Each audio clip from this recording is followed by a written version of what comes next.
pour pas croire que Dieu m'avait vraiment pardonné la première fois. Il dit, je suis un orgueilleux imbécile. Il retourne dans la présence de Dieu.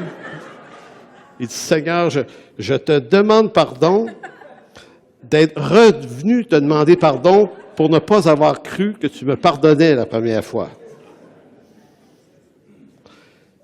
Fait que moi, j'avais lu ça, je m'étais dit, s'il était dans notre église, il comprendrait la grâce. Je me suis vraiment dit ça, je vous le dis. Et aujourd'hui, je me disais, honte à moi. Ce gars-là a un comportement là, d'homme de Dieu qui a tellement compris à quel point son cœur est mauvais. C'est tellement évident pour lui que on comprend cette relation avec Dieu qui est pas si facile et qui est à la fois bien agréable. C'est un homme qui avait une super relation avec Dieu. Il vivait pas ça tous les jours, j'espère. Charles Spurgeon, même chose. La grâce de Dieu maîtrisait ça avec un savoir épouvantable.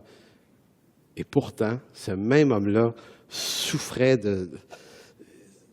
d'avoir de misère à comprendre en disant, il dit, moi, si Dieu ne m'avait pas choisi, là, il dit, moi, je ne l'aurais jamais choisi. Il dit, c'est à ce point que je suis perdu. Si jamais vous mettez la main sur un livre que je recommande souvent, L'école de crise de Theodore Austin Spark.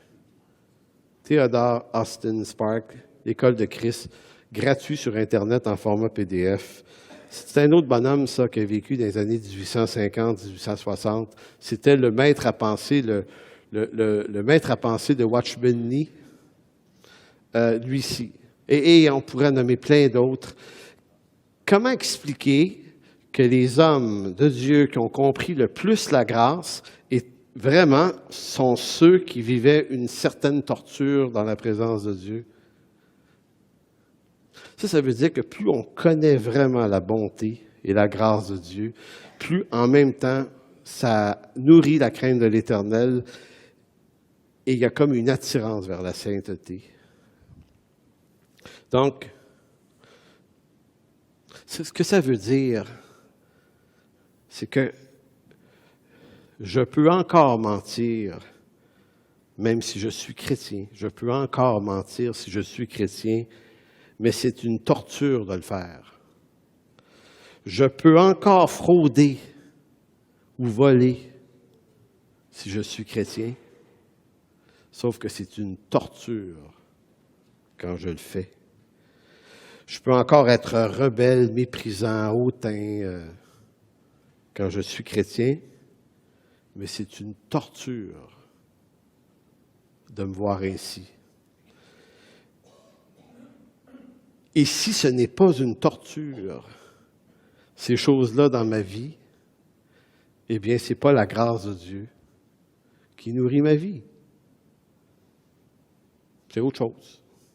C'est ma chair, les mauvaises compagnies, la paresse face à l'Écriture. Pasteur Jeff a dit quelque chose la semaine passée, ou il y a 2 semaines, de vraiment très, très fort. Il dit, vous pensez que vous pouvez vous passer de l'Écriture 2-3 jours? Il dit, ça veut dire que dans ces 3 jours-là, vous ne pouviez pas vous passer de votre propre sagesse d'abord. C'est ça que ça voulait dire aussi.